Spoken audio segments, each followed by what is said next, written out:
Nah, doanya saya mengajak semuanya berdoa bersama yang tadi kita baca tiga kali seperti tadi ya. Asyhadu an la ilaha illallah astaghfirullah nas'alukal jannata wa na'udzubika minan nar. Asyhadu an la ilaha illallah astaghfirullah nas'alukal jannata wa na'udzubika minan nar. Asyhadu an la ilaha illallah astaghfirullah nas'alukal jannata wa na'udzubika minan nar. Allahumma innaka afuun tuhibbul afwa fa'fu anna. Allahumma innaka afuun tuhibbul afwa fa'fu anna. Allahumma innaka afuun tuhibbul afwa fa'fu anna ya karim. Wa sallallahu ala sayyidina Muhammadin wa alihi wasallam walhamdulillahi rabbil alamin. Bismillahirrahmanirrahim. Bicara tentang Lailatul Qadar. Ya, pertanyaannya menarik. Puasanya di siang hari, tapi kok Lailatul Qadar gitu ya, bukan Naharul Qadar gitu. Ya, bukan siang yang bernilai, tapi justru malam yang bernilai. Kenapa malam hari bukan siang hari?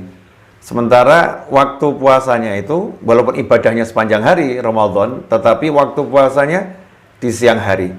Di sini ada isyarat bahwasannya di malam-malam Ramadan kita harus lebih meningkatkan ibadah. Siang hari kita ibadah, malam-malam Ramadan kita harus lebih meningkatkan ibadah. Artinya puasa itu bukan hanya dari waktu subuh sampai waktu maghrib, tetapi puasa itu ya sepanjang hari.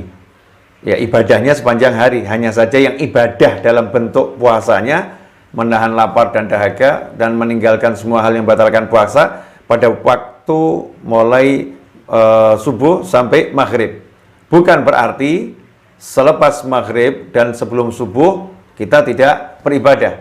Justru setelah masuknya waktu maghrib itu saat kita untuk gaspol kata orang. Ya, semakin meningkatkan ibadah kita, semakin menginjak itu gas dengan melakukan sholat isya berjamaah, sholat tarawih, kemudian kita tadarus Al-Quran, ataupun membaca Al-Quran sendiri, ya, berlomba-lomba untuk mengkhatamkan Al-Quran, sebagaimana dicontohkan oleh para sahabat radhiyallahu anhum ajma'in, dan juga tadarusnya Nabi Muhammad SAW dengan malaikat Jibril alaihi salam. Ikhwani rahimakumullah, Lailatul Qadar ini malam yang Allah karuniakan khusus untuk umat Nabi Muhammad SAW. Nabi-nabi yang terdahulu nggak ada Lailatul Qadar. Jadi Lailatul Qadar itu hanya ada di umatnya Nabi Muhammad SAW. Nah, kenapa umatnya Rasulullah diberi Lailatul Qadar? Ini karena rasa cemburunya para sahabat radhiyallahu anhum ajmain kepada orang-orang soleh di zaman yang dahulu. Di zaman dahulu, di zaman Bani Israel dan sebelumnya, itu ada orang-orang soleh yang selama 1000 bulan ibadah ya tanpa henti, umurnya panjang-panjang. Disitulah sahabat kemudian merasa cemburu, iri yang baik. Ya, kami ini umurnya sedikit, umur kami tidak panjang, 60-70 tahun, kemudian harus pindah ke akhirat. Mau nggak mau akan digusur ke akhirat, rata-rata 60-70 tahun. Nah, nanti di akhirat kita akan kalah ini dengan orang-orang terdahulu yang usianya panjang-panjang, usianya ratusan tahun, bahkan ada yang lebih dari 1000 tahun. Sementara kita di bawah 100 tahun, nanti kalah nih di akhirat nih. Maka turunlah Lailatul Qadar. Bahwasanya umatnya Rasulullah SAW di setiap bulan suci Ramadan dikasih bonus namanya Lailatul Qadar.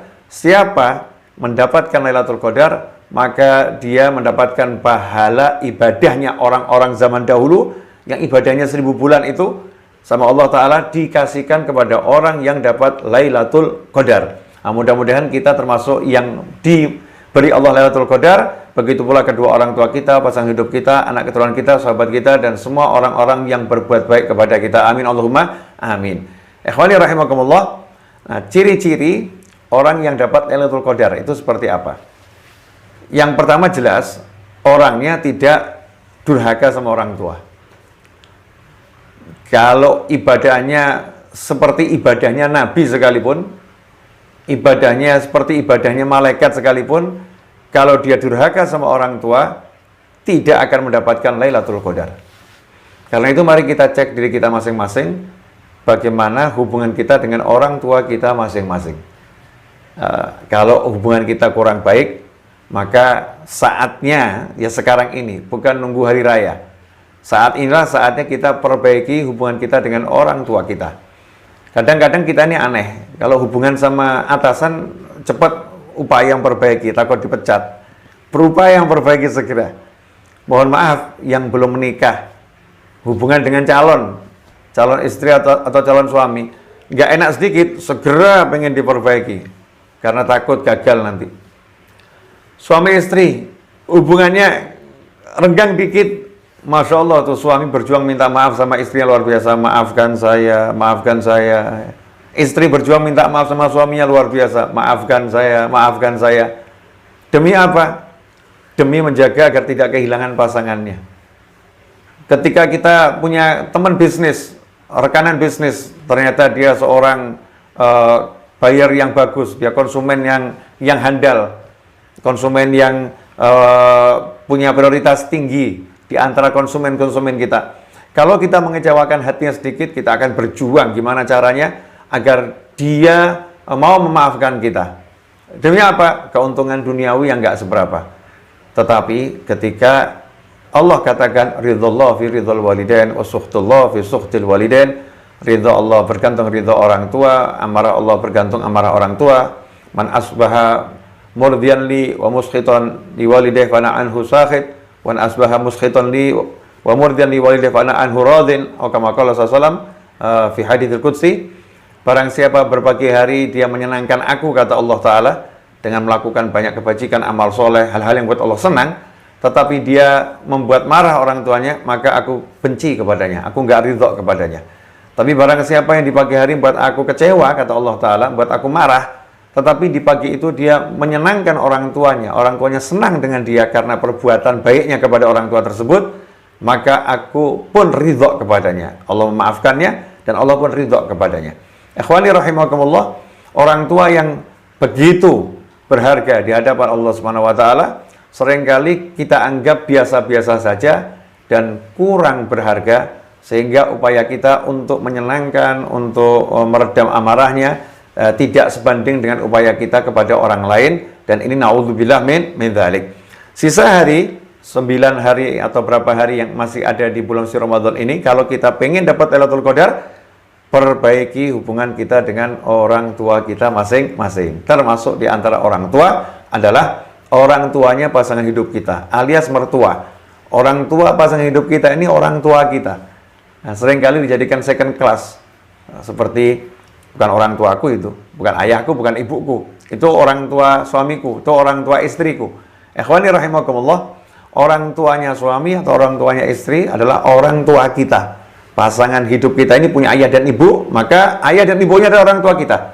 Kita harus hargai, hormati, muliakan seperti kita menghargai, memuliakan orang tua kita masing-masing, orang tua kita kandung. Maka kita akan dapat ridhonya Allah Subhanahu wa taala. Kemudian yang tidak akan dapat Lailatul Qadar selain orang yang durhaka sama orang tua, naudzubillah min dzalik, adalah orang yang bermusuhan dengan orang lain.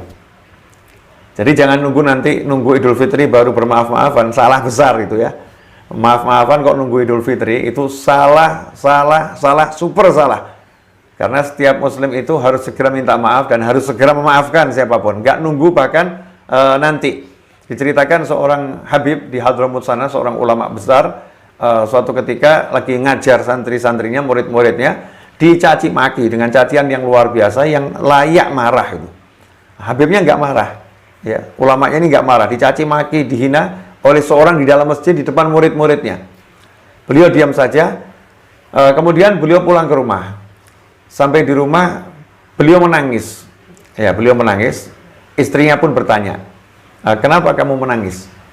Maka dijawab, tadi di masjid saya dicaci maki orang. Istrinya berkata, kamu dicaci maki orang kok nangis? Nggak benar ini nangis. Seharusnya kamu gak nangis dicaci maki orang yang berjiwa besar, maafkan orang tersebut. Suaminya menjawab, saya menangis bukan karena saya dicaci maki. Lah kenapa kamu nangis? Saya nangis karena saya terlambat memaafkannya. Kenapa saya memaafkannya baru di rumah ini? Sementara di masjid tadi saya cuma bisa bersabar, ya, introspeksi diri bersabar, tapi saya belum sempat memaafkannya. Kenapa baru sampai rumah saya maafkan? Saya terlambat memaafkan. Betapa buruk saya ini. Masya Allah. Terlambat memaafkan, merasa buruk. Ini orang-orang soleh. Di luar bulan suci Ramadan, apalagi di bulan suci Ramadan, kita tidak boleh menyimpan permusuhan dengan siapapun.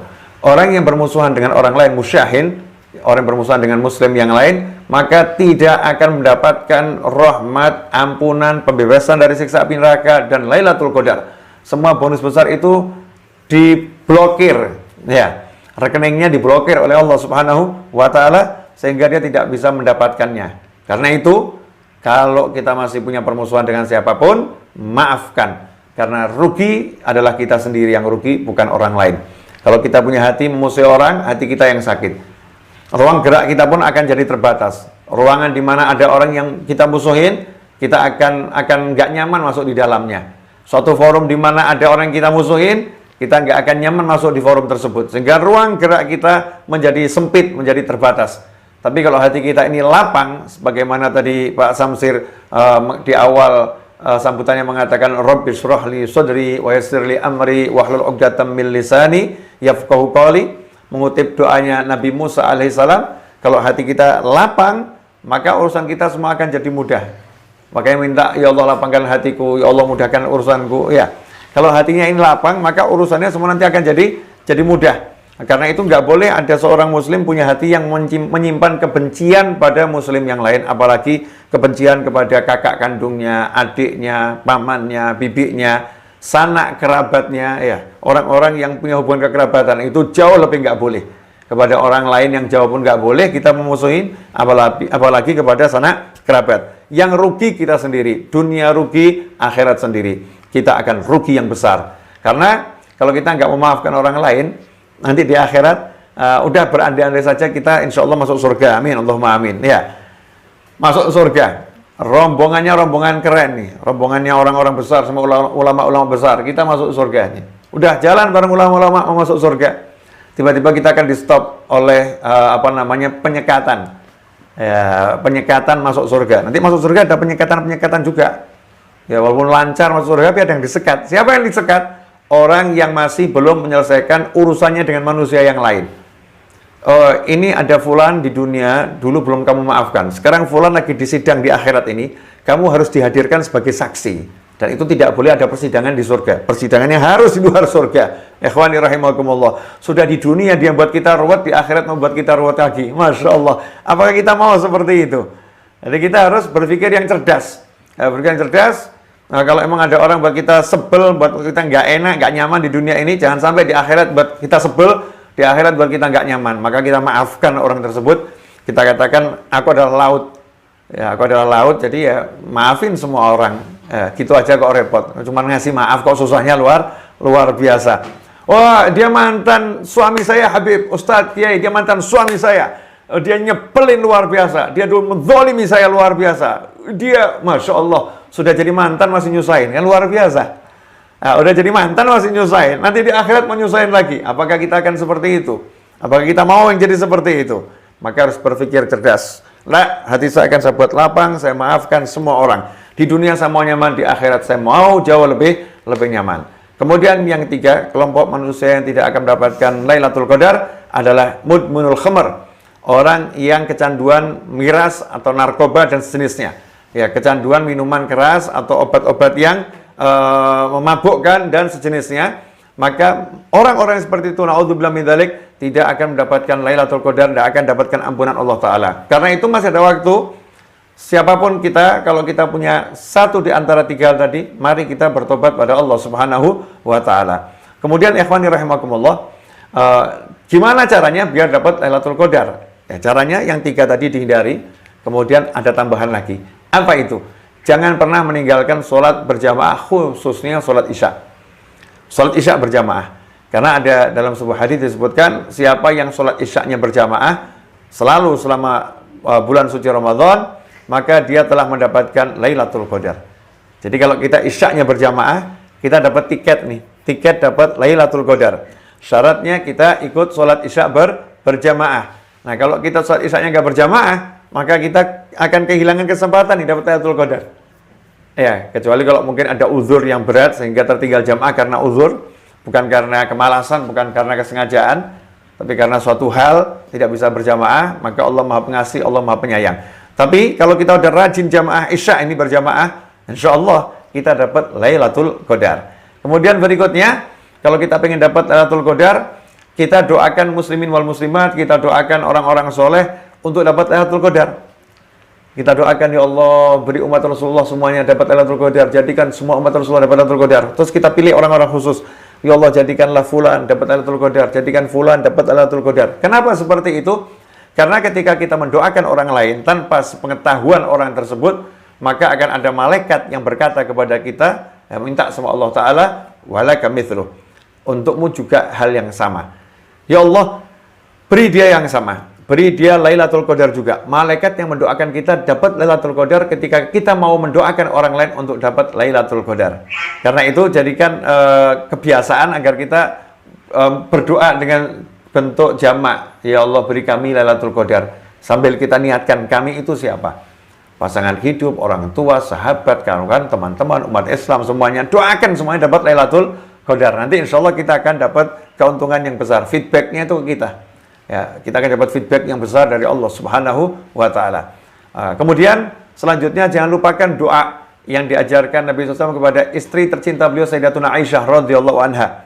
Nah, kita masih ingat Sayyidatuna Aisyah ini istri Rasulullah SAW yang sangat cerdas, belia, dan sangat dicintai Nabi Muhammad SAW.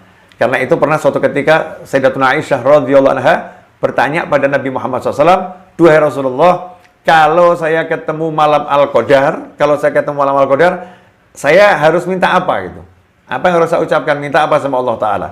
Karena Sayyidatuna Aisyah paham, radhiyallahu anha, malam Al-Qadar ini malam yang sangat bernilai. Malam di mana Allah kasih macam-macam, Allah kasih hadiah macam-macam, Allah kasih bonus macam-macam. Dan Allah akan nanya sama banyak, mau minta apa kamu? Kamu butuh apa? Kamu pengen apa? Maka disitulah Sayyidatuna Aisyah berpikir, radhiyallahu anha, kalau saya nanti ketemu Al-Qadar, saya minta apa enaknya ya? Tanya pada Nabi Muhammad SAW. Maka Rasul pun mengatakan, "Quli, ucapkanlah, Allahumma innaka afun tuhibbul afwa fa'fu anni ya karim." Maka dirangkai jadi doa itu ya, yang dibaca bulan suci Ramadan, dirangkai dengan hadis Rasul yang lain menjadi doa, asyhadu an la ilaha illallah astaghfirullah nas'alukal jannata wa na'udzubika minan nar, dibaca 3 kali, ditutup dengan Allahumma innaka afun tuhibbul afwa fa'fu anna, Allahumma innaka afun tuhibbul afwa fa'fu anna, Allahumma innaka afun tuhibbul afwa fa'fu anna ya karim. Dibaca 3 kali, ditutup dengan ya karim tersebut. Nah, ini dibaca sebanyak mungkin sama bulan suci Ramadan, khususnya di malam Al-Qadar. Ya, saya punya cerita menarik.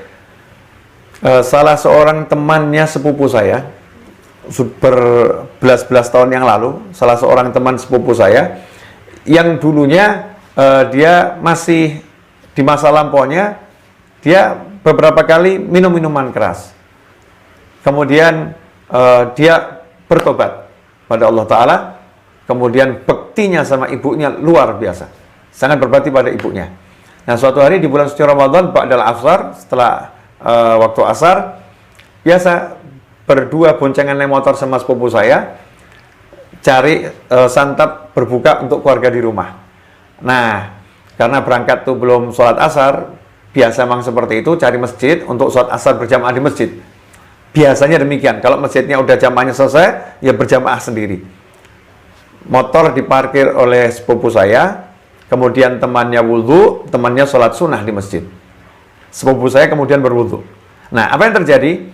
Sepanjang perjalanan tadi, waktu di motor, temannya di belakangnya diboncengkan tuh nanya, apa yang dibaca ya enaknya kalau Ramadan seperti ini? Teman saya mengucapkan, baca itu, asyhadu an la ilaha illallah astaghfirullah nas'alukal jannata wa na'udzubika minan nar, Allahumma innaka afun tuhibbul afwa fa'fu anna ya karim. Seperti yang saya baca di awal tadi. Maka ia pun membaca asyhadu an la ilaha illallah astagfirullah sampai naik motor tuh.